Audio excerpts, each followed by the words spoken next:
రాష్ట్ర ప్రజలకు తెలుసు, అందరికి కూడా తెలుసు, రేవంత్ రెడ్డి గారి ప్రభుత్వం కేవలం డైవర్షన్ పాలిటిక్స్ లో భాగంగా కేటీఆర్ గారి పైన ఈ అక్రమ కేసు నమోదు చేయడం జరిగింది. ముఖ్యంగా రైతు బంధు విషయంలో వానకాలం రైతు బంధు ఎగ్గొట్టి యాసంగి పంటకు కూడా చెప్పిన 15,000 కాకుండా కేవలం 6,000 రూపాయలు ఇస్తామని చెప్పి ప్రజల్లో తీవ్రమైన వ్యతిరేకతను ప్రభుత్వం ఎదుర్కొంటా ఉంది.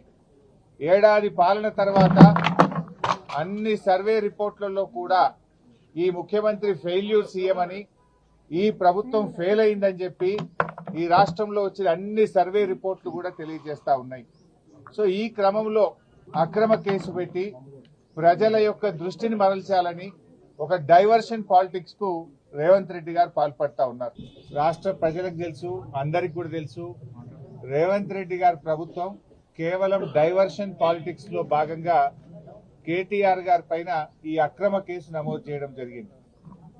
ముఖ్యంగా రైతు బంధు విషయంలో వానకాలం రైతు బంధు ఎగ్గొట్టి యాసంగి పంటకు కూడా చెప్పిన 15,000 కాకుండా కేవలం 6,000 రూపాయలు ఇస్తామని చెప్పి ప్రజల్లో తీవ్రమైన వ్యతిరేకతను ప్రభుత్వం ఎదుర్కొంటా ఉంది.